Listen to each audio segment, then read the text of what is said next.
Welcome to the Amazingly Alcohol-Free Mother and Daughter podcast. I'm Jaime. And I'm Jules. And we're here to share our honest and unfiltered experience of how alcohol has impacted both of our lives and our relationship, and to show you that change is absolutely possible. Our whole lives, my mom, Jules, has always said, we can do anything because we're girls. And now we're not just saying it, we're actually living it every single freaking day. We believe in progress over perfection, and we are proof that we can do hard and often uncomfortable things. If you've been listening to this podcast and thinking, maybe I should take a break from alcohol or something just feels off, I created something just for you. It's called the 7 Days to Sparkle, Your Alcohol-Free Start. And I built this because the first 7 days can feel like the hardest, especially when you're doing it on your own without a plan or something to guide you. So I wanted to create something where you don't have to figure it out alone. This is a free 7-day experience where I'm with you each day, guiding you step by step. You don't have to overthink it. You don't have to be perfect, and you do not have to commit forever. You just have to be willing to start. Each day, I'll show up in your inbox with a short video and a simple focus. I'll walk you through exactly what to do so it actually feels doable, because I know how it feels. I honestly never thought I could live a life without alcohol. It felt like part of who I was, how I relaxed, how I connected, how I celebrated, and how I did all the things in life. But when I finally took a step back, everything really started to shift. I had more energy, I felt more present in my life, and I started to trust myself again. That's what I want for you. This isn't about being perfect for 7 days. It's about building momentum and starting to feel like yourself again. You can start today or go at your own pace. I'll be there either way. Just head to amazinglyalcoholfree.com and click on the 7 Days to Sparkle, or check the link in the show notes. If something in you has been curious, this is your sign. You don't have to do this alone. Remember, you got this. Keep going. And let's dive into this episode. Hello and welcome. I am so excited about today's guest. Today, we are having Heather Lowe, the founder of Ditch the Drink, joining us. Heather is absolutely incredible. She is a sober coach. She's a business coach. She has the insider community. She has a podcast. She's won several awards, and she's also up for Coach of the Year this year. She's amazing. And she's also my personal business coach. So I am so excited to have Heather. Heather, how are you doing? Thank you so much for joining the podcast with us. I'm thrilled to be here because, Jaime, I know this is a new podcast, but this is one of my favorite podcasts. So it is so cool to be a guest. I love what you've created here with you and your mom, and the generational healing and the off the cuff, raw conversations. It's just so awesome. I've shared it with everybody I know. I absolutely love what you're doing, and it's amazing to be a guest today. And of course, I love being your business coach because you are an incredible person, healer, coach. And I love everything you're doing. So I'm definitely your biggest cheerleader, and I'm thrilled to be here. It's mutual. Thank you so much. That means the world. It really does. You guys, I love it for real. Yeah, it's been really great. And also, Heather, just want to say, like, you're such a cheerleader, but you just you have this way of lifting others up. And like, I feel like you just, every time I have a call with you, or I even just like do a quick connection on text or whatever, I just feel like just so good after I talk to you. You just make me feel like you just help me build my confidence, the trust in myself. And you just make me just feel like everything I'm doing is like solid work, and that like I'm living my purpose and every day. And I have a lot of doubts sometimes, and you just help me like reframe that in a way that just helps me show up differently. And it's just been really great to work with you. I just love it. I love it. And I love to hear that, because that is a perfect testimony to coaching. That is what coaching should do. That is the goal of coaching. That's the goal of my coaching is, in the world of social media and influencers and content creators and stuff, sometimes it looks like it's all about the coach, or the coach is selling themselves. And I think the real goal of me as a coach is not to show you my superpowers, but to show you your superpowers, and to let you shine, and to pull out the threads that allow you to shine, right? And being a cheerleader and a support is one way to do that, and reminding you of yourself, right? And the reason it works is because there's a part of you that knows that's true, right? And we all have doubt, and we all have negative self-talk, and we all have fear, and some of us have perfectionism, or, a lot of things that get in the way, but it's reminding you of who you really are. So that is what coaching is. And I think just feeling better after a call than you did going into that call feeling uplifted or more confident, Yes. that's reason enough to get a coach. Sometimes I think we have to Exactly. have some major trauma or some major issue or some major thing to invest in coaching, but feeling better, being uplifted, more self-trust, and having more confidence with the way you're going to move forward, that is reason enough to have a coach for business, variety, life, any of it.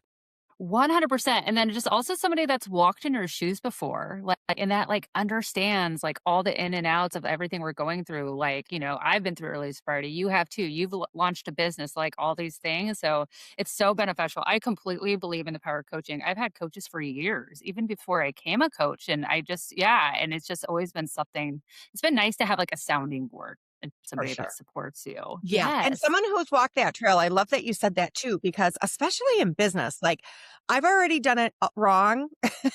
I've already learned all the pitfalls. So like you will save a lot of time. I'll just tell you, this is what works. This is what you need to do. This is what you don't, right? Like it's so great to have somebody learn from somebody else's lived experience. Yes, it's been great. And one of the things too, and I want to talk about how we met. So I actually met Heather in Seattle for a really quick night when Sober in the City was in Seattle a couple years ago, right? Was that in Yeah. 2024, I Yeah. think? Um, and then so we connected and it was great at this really cool spot in Pike Place Market. And I think Mike McCready from Alice in Chains, such a cool spot. And then you ended up going to Lighthouse Sobriety, which I used to lead meetings and was a member of for several years. And you came and spoke just to the community. And I was like, I have to talk to her. And I literally like scheduled a meeting right after and we met and I was like, I have to work with you. Like I just felt like I just this pull towards you. So it's like really cool when you like meet someone where you're like, I need you in my life. And like there was a reason we met in Seattle years ago Mhm. and that it kind of came back full circle. It's just really cool how it all works out. It was totally meant to be. It was totally meant to be. And I remember meeting you and you had so much energy. You were such a dynamo. Yeah. I totally loved Oh, you. thank you. And you weren't participating in the rest of the weekend. Yeah. And I was like, "What? Like, I'm not done with you yet. Like, get over here. Like, you don't have anything better. Get over here. Do the rest of the weekend with us." You're like, "No, I can't. I'm just here one night only or whatever." So that was like such a brief meeting, but an immediate I know. connection for sure. And when searching for a coach, find that. I mean, that's why we do Yeah. a complimentary call or a discovery call is Yeah. you have to have that rapport with somebody Hmm. and you have to have that feeling of trust and like they understand you, they get you. So yeah, we get each other.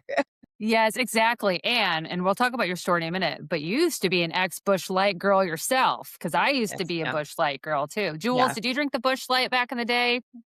No, Miller Lite all the way. Yeah, She's okay. higher class than us, a higher class drinker. I know. Well, and some Bud Light because I used to steal Bud Light beers out of the fridge back in the day, and then I would like hide them, and then I would bring them to my friend's house, and we'd have one. Yeah. Well, Yes, to be clear, I yes, drank Bud Light, Miller Light, and Busch Light. I yes, mean, yeah. Keystone, whatever. Coors. I was a big Coors Light girl towards the end. Like I could easily just have like 11 Coors Lights, and actually, like I think I felt pretty good. Be like, it's nothing, and it would just be 11, no big deal. Right. Just 11 It's beers. water. It's fine. I'm hydrating myself. It's like Right. Well, when we were really poor, I'll say yeah. some really, really poor, working a bunch of jobs but still poor with 4 kids. I can remember doing the Keystone thing and what's the other one you said? Keystone and Natural? There's like a natural Yeah. ice or natural light or Schlitz. something. I'm a Yeah, Wisconsin my girl. brother. Yeah, of course I had those days too, for sure. Yeah. Yes. But I've always been a beer drinker, ex beer drinker. Like that was just always my jam. I'd always try to like want to be like, oh, I need to have like better taste, be fancier for wine, or I'm trying to drink less, so I'm going to drink wine. And Yeah. just beer was like always my go to. Yeah. And it's just always been my Yeah. thing. Yeah. It was love at first sip for me. I loved Yes. it. I took a Busch Light at 12 years old, went into my room and Yeah. drank it. But you know what? It smelled and tasted like my parents, my Yeah. family, good times. Yeah. Like it wasn't growing up in Wisconsin, which this should be a commercial for Miller because that's from Yes. Milwaukee. But Yeah. I would drink any of the beer, right? I mean, Wisconsin named its baseball team after beer. Like we literally, Wisconsin everywhere, but especially Wisconsin is obsessed with beer. And alcohol was not sold as anything dangerous. It was community, it was belonging, it was fun. So I wasn't doing anything different than anybody around me.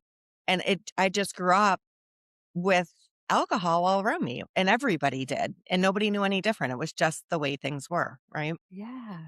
Yeah. And why is I've actually had 2 other guests from Wisconsin, Kristen Beckett from Mocktails and Marathon, and then Melissa, the Sober New Yorker, and they're all from Wisconsin. So you're my third, but it's crazy.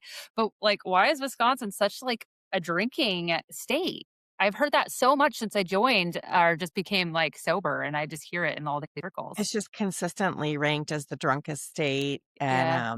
"Drink responsibly" is the slogan, and, yeah, drinking is definitely part of the culture in Wisconsin. I mean, the Milwaukee Brewers is for Miller beer, Yeah. you know?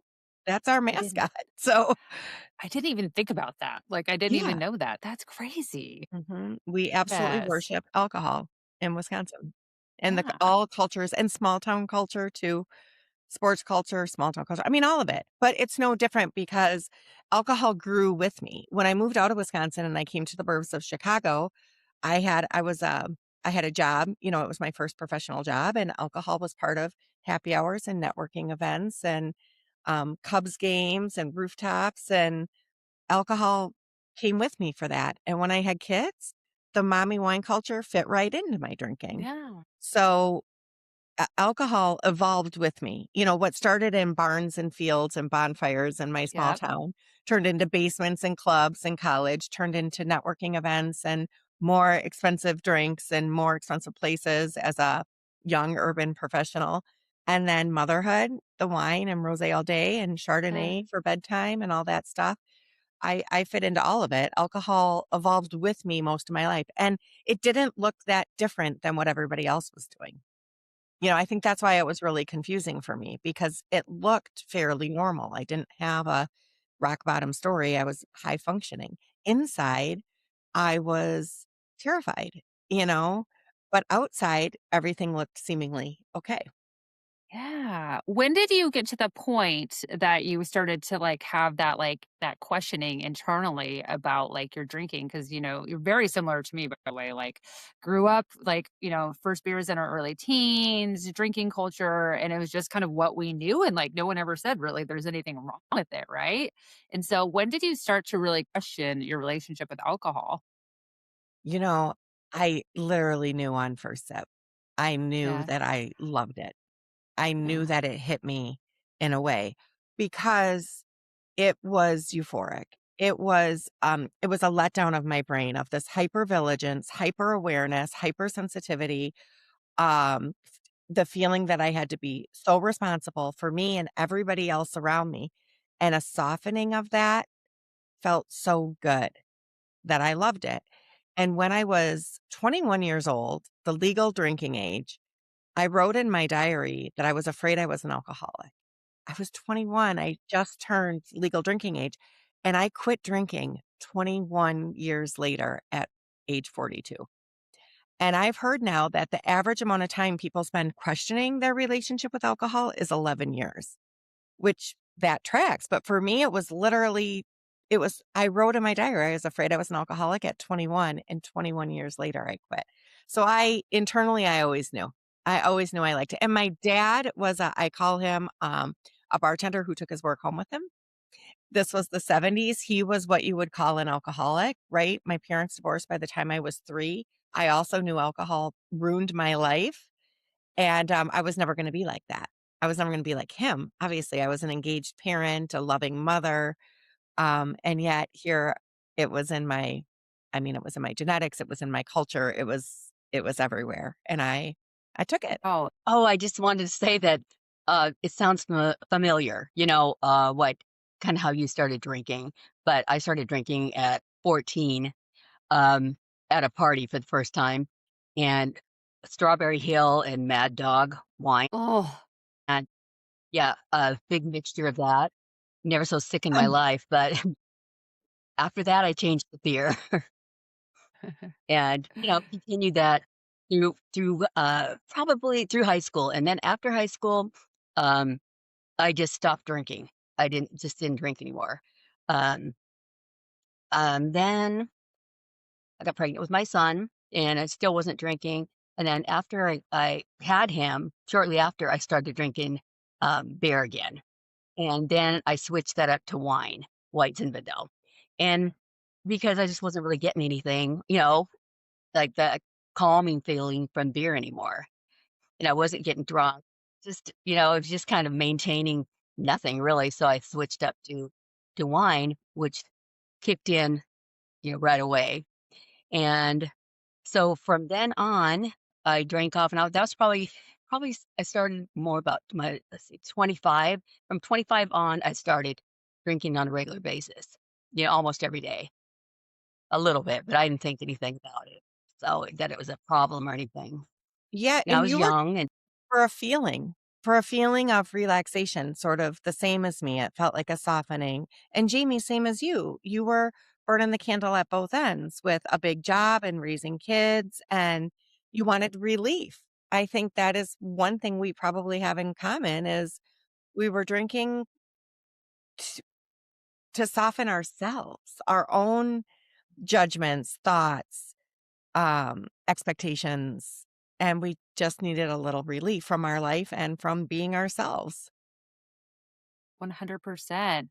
And I still get those feelings too, because, like newer business owner, I have 2 little kids, just like life. And like, I still want to be able to like relax. And sometimes I'm like, oh, I'm going to go like, eat a bunch of Cheez Its, or I'm going to go like binge my phone and scroll and do all these things. And I still feel that. But like the difference is now it's like I have all these healthy ways to do it that feels so much better. Yeah. The feelings are hard though. Like, dealing with the feeling. So, like, Heather, how is your experience with like feeling all the feelings? I have a lot of the women in the community that are getting past like a year in, and it's like, it's really hard to just freaking sit here and Yeah. feel the feeling. So, how has that been for you? Just being able to, like, you were numbing for something like for a while, de stressing, softening. Like, so, what's your experience with that? Yeah. So, first of all, the need to escape is normal and human, and there's nothing wrong with that. So, that's what I always tell my clients too. Like, there's nothing wrong with um, the reason you went to alcohol. Alcohol and alcohol is actually an intelligent solution for that, right? It does help us, it does soften the brain. It just has all these consequences that don't ultimately help you. It makes you less capable to, um, capable to handle whatever it is that's going on. But the need for escape, yes. And of course, let's find some ways that you can do that that don't destroy you, right?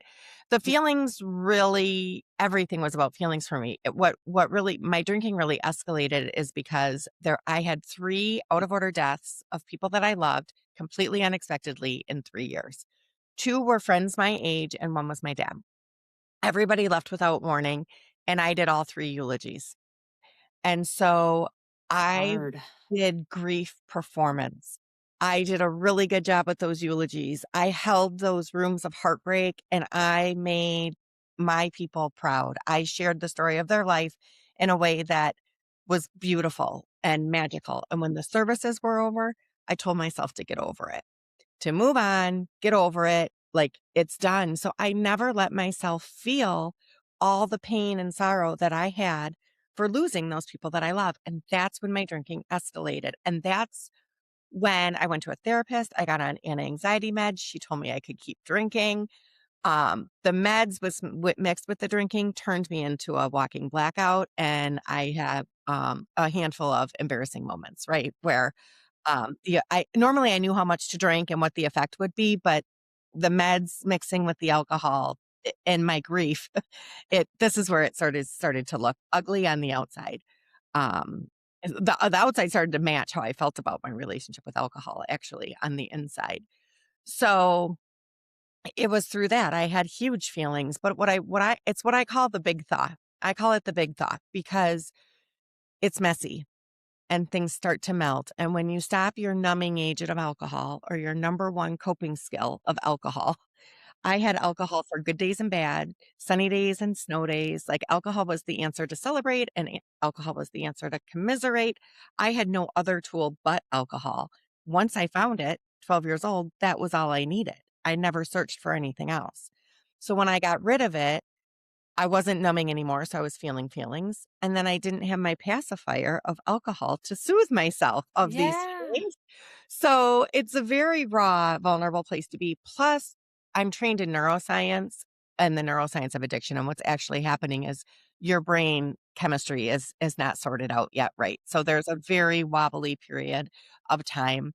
I think this big hot thaw happens somewhere between like 90 to 100-ish days. It's different for everybody, but your hormones haven't balanced out. You've got a lot going on.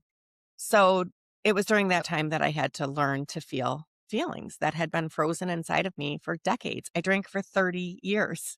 So it was starting to unravel all of those things. So it was a lot of crying, a lot of journaling, a lot of meditating, a lot of stomping around the block, a lot of talking to myself, a lot of screaming in the car, music, running people, being very awkward. Also, when we're trying to set boundaries and we're trying to meet our new sober selves, we're clumsy at it. So sometimes we go overboard one way before we balance to the right way because we're just trying to figure this out, right? I had rage, disappointment, deep sorrow, but now I don't expect myself not to feel. Before, I didn't think I was allowed to be mad or sad or resentful.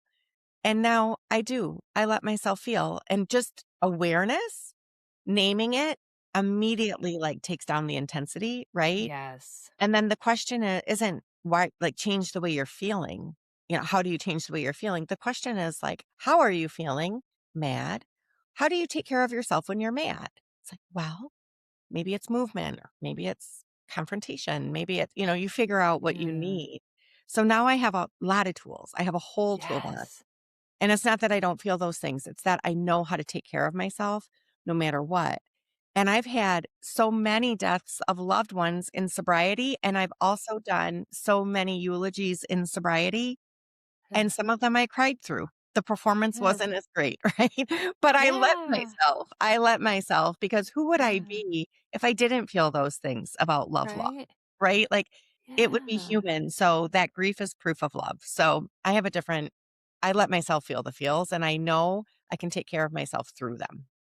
Yes. And typically, like, how long for, your clients or people in the community do you say it kind of takes time to figure out this new normal of feeling the feelings? Like, because I'm guessing I mean, for me, it can be like, it can range for anybody because we're all very different. But I get a lot of women that are like, oh, this just sucks. Like, so it's like, just hang in there, keep going and try all the things that work. I'm at a place where if I feel dysregulated, I know I have to go for a walk outside. Like, it's like automatic now. But it took me, I mean, I'm over 3.5 years. It took me time to get there. And I feel like I'm now starting to really do that emotional sobriety work as well. And Yeah, so I think it can be definitely be like a spectrum, I guess, for people. But thoughts on that one? for sure. Yeah. Well, first of all, Rumi has a poem called The Guest House. And I just love it. It's like every day something arrives, a depression, a feeling, an energy. And you just say, come in, welcome, sit down, be here as long as you need. And when you're ready, let yourself out. So, first of all, it's just like radical acceptance of the way you're feeling. One reason I drank was because whatever I was feeling, I told myself, don't feel that way. Well, don't be mad about that. Well, you shouldn't be sad about that. Well, you shouldn't be feeling the way that you're feeling.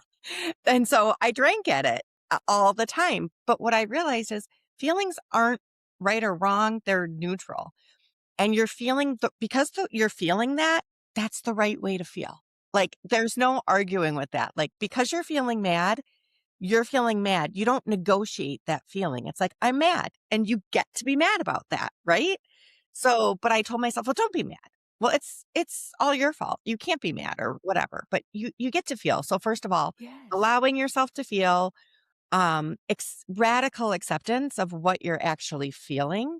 Let yourself feel that way and then take care of yourself. So for our nervous systems to regulate, we're not supposed to be regulated all the time, right? Like Yes. we should have a peak and a valley. We should feel something, and that's protection. Some of that is self protection. We're supposed to feel anxious. We're supposed to feel fear, right? These are protectors for us. So you can say thank you and welcome.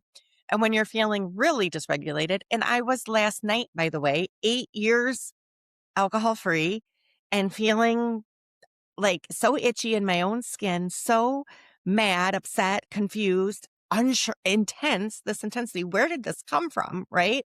I'm a I'm a Zen like sober coach. Like, how dare I be Yeah. feeling like a volcano Yeah. about to erupt for no good reason that I can figure out, right? It just happens. So My daughter's a soccer player, and I always say, settle the ball. The first thing you do when the ball comes isn't kick, isn't make a goal, isn't pass. It's settle the ball. So if you are in a dysregulated state, if your insides are screaming and you're at boiling over point, you can't confront somebody. You can't come up with a solution. You're not in the thinking part of your brain. You're in the animal survival part of your brain. So number one, what will settle the ball inside of you? And usually that's space and time alone for most women that I work with, who are also mothers or caregivers or taking care of parents or children or whatever. So settle your own ball before you worry about the rest. And once you do that, then you can figure out some appropriate next steps and problem solving and all that stuff. I love that so much. I love the settle the ball. I'm going to use that because that is Yeah. so great. And that makes so much sense when you say that too. And I love also that you're saying like you're not supposed to be regulated all the time. Like That's you're not the supposed to have goal. those Yeah, highs and lows and those peaks and valleys, but it's just figuring out what you need, taking the power of pause, which is huge, naming it, and then just figuring out what you need instead. But I love that. Another thing I've been recently doing too is like is taking a step back and like kind of look outside in down on like mm, on me to say it like on your like on a magic carpet essentially. And I heard this mhm, in another call I was on recently, but that's really helped me too, like kind of stepping outside of it and saying, okay, what does Jamie need right now? And just and she's allowed to feel anger, resentment, all these things, and that kind of helps to put it in that perspective. mhm. But it's huge. And we shouldn't be scared of our feelings. Like we're meant to feel, right? Totally, totally. I think anger is a tough one that comes up for a Yeah. lot of people. But anger is a signal, and it often means there's been an injustice. So anger it's good. Like there's no good or bad emotions, like I said, but anger, it's telling you something. And to get you riled up, it means there's been some sort of injustice. So you need to act, you need to advocate, you need to take action on something that is just a signal. And so or anger could be a boundary's been crossed. So maybe you need to reevaluate your boundaries and where you are and how you're going to protect yourself in that relationship or in that situation. So yeah, let it come and let it go. I mean, ideally that would be my goal, is let it come and let it go. Let it be and let it go easily instead of gripping and clinging and attaching ourselves to these emotions too. And just because you're feeling mad doesn't mean you're an Yeah. angry person, right? And just because you're feeling Yes. resentment doesn't mean you are resentful. Don't let it be your whole identity. Like clouds in the sky. You are the sky, and those emotions are the weather. So let them pass, let them come and go. And, they do come and go, and they change, and they change over time, right? And it'll change again and again and again. So it's just navigating the storms of yourself, right? Yes, and you have such a way of explaining everything too, where I just feel like so calm and at ease whenever I talk to you. Like I'm okay. Like you're okay. You're meant to feel this way. Like you're good enough just how you are, and like there's nothing wrong with you. Like I just love how you and then all like how you explain everything. It just is so clear. Isn't that It's helpful though? Because aren't you like me? Like, didn't you spend your whole life saying what's wrong with you, telling yourself constant. you're wrong and Yeah. everything you think, do, feel is wrong? I did. Hmm. Shame Yeah. was my biggest motivator my whole Yeah. life. Like, because Hmm. don't mess this up, you know? And it's not like that anymore. And then I did Yes. have shame because I was drinking and covering it up and embarrassed and trying to hide. And shame's motivator is to hide. That is what shame does. It wants you to hide. It doesn't help you to heal. Compassion helps you to heal. So you have to find that compassion for yourself, even if you're at your lowest point. I always say, with my clients, new clients, I'll sit in the dark hole with them. Like, I'll just sit with you. You don't have to change yet. I'll just sit with you until you're ready to take your first step out, you know? Yeah. Yeah. Yeah. And it's just that connection and that community that makes this journey just so much easier, honestly, to find people, a coach community, whatever it may be, that like people that get it, that again have been there where you've been and that can And just sit with you in that dark hallway. It's yeah. just I don't know how people can do this alone, honestly. I Well, just, you are remarkable because you have asked for support your whole life. Like, you will say, I need a yes. coach. I need help. I want this. Give me a mentor. Give me a coach. Give me a whatever. And I admire that about you and anybody that's No. willing to do that. And you found different communities for yourself at different points in Yeah. your journey. Yeah. I didn't. I was arrogant. Like, I'm too good for it. I don't want it. I don't need it. I'm different than these people. You know what I mean? So I went through my first 4 years of sobriety without any sober specific support. I had one friend that got sober with me, and I don't know that I'd be here without her, to be honest. So I had Yeah. a person, right? And I had people in my life that supported me, but they weren't other sober women, right? And at 4 years, I had friendships that were ending, from my drinking relationships and things of this. Everything was starting to unravel. I had loneliness. I had holes. I had, yeah, definitely loneliness. And so I started to open up to some sober communities. Oh my God, you're right. I'm like, do as I say, not as I did, because it Yes. changed everything. It changed the whole game for me when I found a community of people that understood this specific journey. And I always say, if you're going through cancer, divorce, loss of a child, like whatever it is, find a support group for that specific journey because your loved ones don't know what it's like to walk that path. Find people that truly can support you in that phase of your life, right? And so sobriety is a very specific journey. And even though your loved ones care about you and want to support you, they don't understand that same path if they're Yeah. not walking it. So surround yourself with people that get it. And it has been a game changer for me. Maybe you can do it. Let's say best case scenario is you could do it without somebody. But let me tell you, it's much easier and it's much more Yes. fun Heck yeah. if you have Yeah. a group of people that get it with you, that you're traveling alongside, for sure. It's like running, right? Like it's when Yeah. you run in a group, you can go farther than you ever have. If you're hiking a Absolutely. mountain, don't go at that alone. Like Yeah. weakest link goes to the back, strongest link goes to the front. Like you get to take Mm-hmm. turns and you get to pull each other through. And it's a much better journey. So that's what took me so Yes. long to start my Ditch the Drink insider community because I Yeah. wasn't a believer yet myself, because Yeah.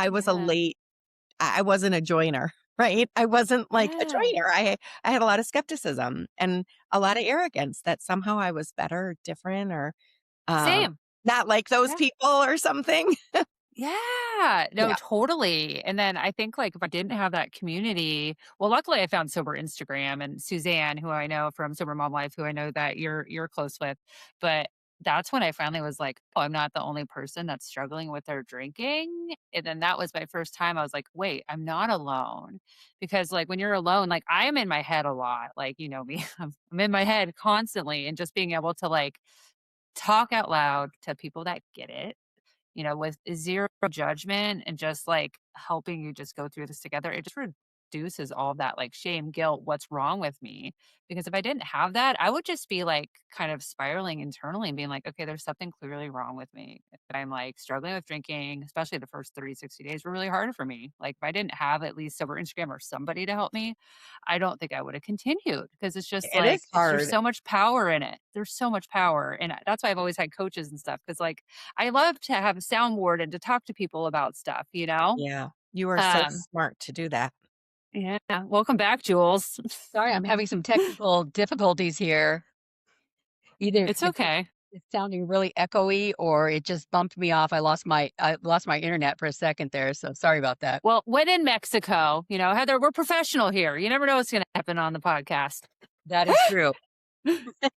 At least you're here. We were just talking about the power of, community and just like, how hard it is to walk this alone. And so that's very similar. Well, welcome back, Jules, for Jules too, because she just joined, me last year when I like fully launched my coaching business and my group programs. And she just did it for support. And now she's like participating like she's never done before. She's sharing things like, and now we're on a freaking podcast together. So it's just so powerful. Yeah. Talk about Yeah. accountability. Start a podcast. Completely different Seriously. life. I'm like one of probably the most private person, the confidential person you'd ever want to meet. All that is so important to me. That so I don't talk to a lot of people because I don't want people to uh, tell other people if I say something important or whatever. That's happened to me a few times, something really important. And the person went ahead and just called some people up, and I just thought, no more of that. So I'm better off on my own. And so that's what's really difficult for me, doing the community. And once I got into it, I was like, these people get me. It doesn't matter what horrifying thing I might say or circumstance. They don't bat an eye. They're just being like right there supporting me. And no judgment. I've never felt any judgment from anyone. Um, and my own daughter, the things that come out on her podcast, I know they have to I'm like, what? have to shake her to her core. Um, then Nah. right away I'll think maybe I shouldn't have said that. But then I got thinking, you know what? Here we are on the podcast, and for some reason everything just comes out, no matter what it is. And I don't know how it's doing that because I'm not really a sharer. But the community has changed me, and obviously your coaching has made my daughter a great coach in my eyes, and I've learned so much from her, and she's changed so much. Changed so much in the last 3 years. I can't even believe it. Just the way she talks to other people, her whole life's different. She is. I know she's my daughter, but if she wasn't, I'd be so hugely impressed with this um, nonstop uh, woman that helps people. That's what her goal is, helping people. I absolutely love it. And she even though I'm her mom, she hasn't judged me either. She just has been, coaching me along, and, talking to me about how other ways I can handle things. And it's life changing completely. Thank you both. Aw, you're I love sweet. it. I love to be a witness to this. Jamie is absolutely gifted in Thank helping you. people, and she's lit the path for you, Jules. And you know what? You've grabbed onto that. So equal kudos to you both, right? Thank you. It's truly beautiful. That's why I love it. That's why this is my favorite podcast. Oh, I I mean, love that means it. so much to Oh, us. oh, means the world. And so, Heather, how's your relationship with like your mom's changed since you quit drinking? I would love Yeah. to hear So that because my we talk a mom, little bit about her. yeah, my mom was also the first person to sign up for my course, my digital course when I put that out. So she was my first student. So it's awesome. There's been a lot of generational healing there too. And just like you, Jules, my mom's life looked different, right? And she survived and thrived the best that she could with what she had and what she was given. So the goal is, I know Jamie and I both have a Charlotte, like to just keep the path of healing, keep lighting that for all the generations moving forward, right? And each generation does a little bit better, hopefully, than the one before. And we're all doing our best. So there is no shame and there is no judgment because truly we were all surviving in the world that we were given. And so I always say, like, the first half of my life was surviving. And the second half of my life, I'm turning 50 in a couple of weeks, in like 2 weeks. So is like, kind of undoing some of those things that I did to survive. Right. Yeah. You're definitely thriving now, I would have to Yeah. say, Heather. My You're mom is definitely. my biggest cheerleader. And one Yeah. thing that Oh, she gave me that she didn't have in her growing up was this emotional awareness, you know, ability to feel, recognition of feelings, a connection with self, right? She was very wise in those ways. And she grew up in a way that you weren't supposed to have feelings. There was 8 kids, like just be quiet and sit down and get out of the way and don't make a mess, right? yeah. Yeah. Oh, I love that. I want to meet your mom one day, Heather. But she's the best, and she usually comes to sober in the city. So, Oh, I'm trying to think if she was there in Seattle. I think she missed Seattle, but she comes to a lot of okay. sober in the cities. I call her my emotional support mom. I always Oh, say, like, that's Anna's my not my mom. emotional support mom. I'm She's Oh, like, front oh, row with her camera. I always say, like, just like in all my little elementary school, like holiday concerts, there's my mom yeah. with her camera, front row, watching my little show, I love that. And that's what I say about Jules. She's always commenting. Like at one point, she's like commenting on my Facebook post, my Instagram post, like my YouTube post. She's like in the community. She's trying to join my like all the things. And I was like, Jules, you don't have to do every single thing I do. Because she was She like getting loves it overwhelmed. I was all. like, She it's loves it okay. all. Yeah. this girl's a machine. I swear. She's Yeah. it's the constant. It's the treadmill and it's the running. It's, the coaching. It's the running coaching. It's always taking more classes and always reaching for the stars. And she always has been that way. And just she does it all. I was just so impressed and proud of my daughter. And she's turned into this. You've always been wonderful, but how we've had a little, Yeah. not, some not close times, I guess you'd say, where we didn't Yeah. understand each other. And our Yeah. world together has changed, and we're just so connected now. And I just feel like I just turned 70 a couple days ago, and that's all I ever really wanted with my kids, to be close with them, have close relationships with them, for them to have good Yeah. hearts, know how to work, and get Yeah. by in the world and help other people. And that's Yeah. exactly that's was my dream since these kids before they were born. And I Yeah. look at her and my son too, and I'm just couldn't be happier. The happiest mom. Dream Aw. come true for Yes. sure. That's Aw. exactly what you have. Yeah. Aw. This wasn't supposed to be about me, by the way. It's supposed to be I about him. love Just it. kidding. I'll stay here all day. This is making me so Sorry, it happy. just came out. It's just you never know when I'm you just think and teasing. oh gosh. Jamie, I'm appreciate just today. teasing. This I is want perfect. I love No, it. thank you, Jules. It's about it. I couldn't do this without you. You've been my biggest cheerleader. So thank you for being here. And I'm so proud of you. You're in freaking Mexico right now, alcohol free. And she texted me yesterday. Tuesday she got to there. And they were like, tequila shots at the airport, like drink this on the plane, like wine in the room where they got that, like to their condo, like all the things. And you're doing it. So that's like, this is great too to have you on here because it's like Gosh, you're yeah. in Mexico, you're not drinking. I you love know? it. You guys, I was 5 months sober one time. I went to Mexico. It was with my husband's work, and he was going from somewhere else. He was traveling. So I was traveling alone with his work people that I didn't really know, and he was meeting me there. And we got to the airport, everyone got drinks. I didn't. We landed, everyone got drinks. I didn't. I didn't know that I had quit drinking for good or anything. I was just on one of my sober experiments, but had planned to not drink on this trip. We got to the resort and they offered us a welcome drink. One had alcohol and one didn't. And I chose the one that didn't have alcohol, and I tasted it, and it was tequila. And I set it down and walked away. I said to myself, don't do that. Like, that was just a Yeah. mistake. Don't drink anymore. And I sat there for a minute and I finished that shot, and it hit, right? I went to the Yeah. bar and they ordered, it was like a cilantro lime margarita something, and they ordered around for the table, and it was delicious, and I didn't know how to say no. So I was like, okay, well, I'll just get it. I won't make a scene right now. I'll just let it sit in front of me. I drank it. They ordered another round. I drank it. By night, we were having a beach dinner. I got wine, my old reliable red wine. Yeah. I got drunk. I had plans the next morning to do sunrise yoga and all this stuff. Ah, I slept till 10:30. I woke up feeling like shit. I hated myself. I got on a ah, boat and was whale watching the most beautiful whales I've ever seen, completely nauseous, full of ah, self-hatred.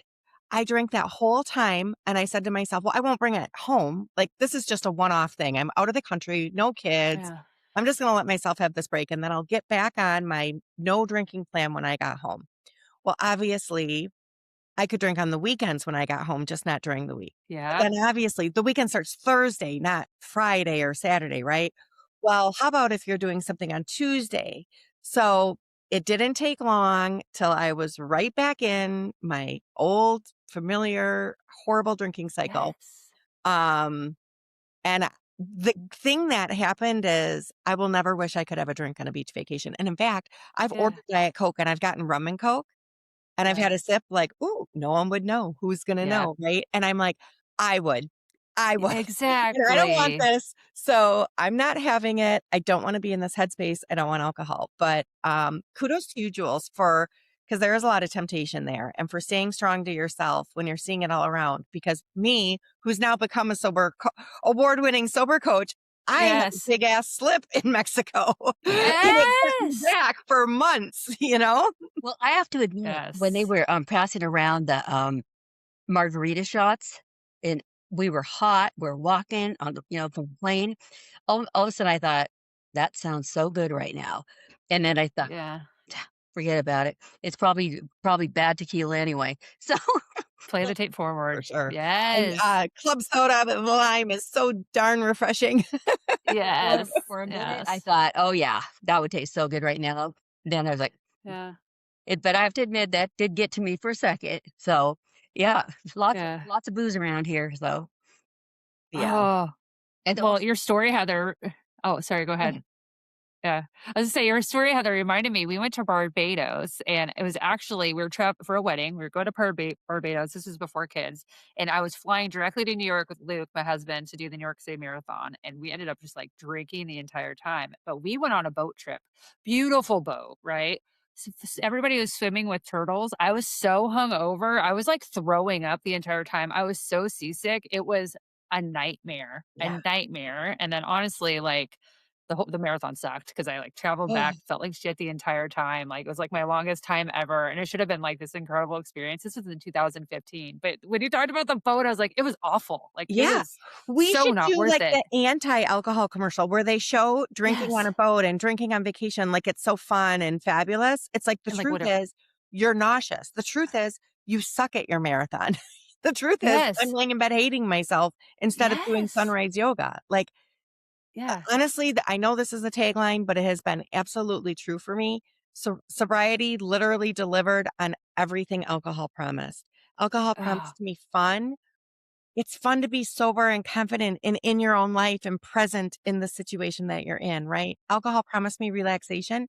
It spiked my anxiety so high. All I cared about was my next drink and trying not to look drunk so I could get another, right? It's just like alcohol said connection. It's like just drinking and escaping, mutual escape isn't real connection. Real connection is what I found in my sober communities with my sober friends, right? yes, So, yeah, we need that anti-alcohol commercial, like the I truth love of that. alcohol. Yeah, yeah. Let's make that. It makes Should you make that. nauseous, like it's definitely. sick. Like this is what it really looks like. It doesn't Yeah. look like a beautiful that first glass, that Yeah. chilled first glass, like, yeah, Yeah. okay, that looks good to all of us. But last glass, what does the last glass look like? Your My husband's gosh. mad at you for sure. Yeah. Right. Then you might You know, spend $800 at Costco and not even remember going there. That's what right, she did. right. Yeah. I mean, we need that No, last glass no anti-commercial clue. Yes. I drove there, sales Yes. pitch for shopped, sobriety. came back, and I woke up the next day and my whole over half my house was full of just stuff that I didn't recognize. And I had bought all that, loaded it into my car, drove there, drove Yeah. back, had no memory So whatsoever. scary. And I was like, what is going on? I look at my receipt in my purse. I bought all of it, stuff I wouldn't even use. Just anyway, that was scary. Yeah. See. Yes. Yeah, in a total Yes. blackout. Yeah. Yes. It's insane. Oh my Well, isn't it God. sad too? Like we literally lose pieces of our life. Life is short and Yeah. precious. And in your 70s, you know this, right? And Yeah. approaching 50, I get it. And Yeah. it's like, why would I want to waste and lose any of that time or any of those memories? We only get so many, you Yes. know? So, I could have yeah. killed, I Yeah. could have killed somebody easily. Easily. Yeah. Well, not to mention Yeah. that, right? I Yes. mean, my God, Exactly. no memory whatsoever. It's just even now, nothing. That's Well, yeah. what a That's relief that crazy. you don't have to worry about that ever happening No, again. thank I you mean, for that's that. how I That's Exactly. feel. so Like, true. uh, I hated myself and that was devastation enough, but I always had a secret fear of, I didn't really drink and drive because I was so scared of that. But that's not to say I wouldn't have had a glass of wine and had to do a carpool at some point or something, right? And anything catastrophic could happen to anybody out of, no, my car was just totaled the other week. I was just hit. Somebody ran a red light, right? Like, Yeah. luckily I was sober, but what if I had had a little bit of alcohol in me? That could have looked really different, you know? And it is Yeah. just a relief that none of those stories will ever happen because I'm sober, you know? Exactly. Oh. Well, thank you so much, Heather, for being on. Yeah. Well, it's just been such a lovely conversation. And I'm excited because I get to chat with you right after this for It's a one on TBD one for me too. conversation. But where can people find you?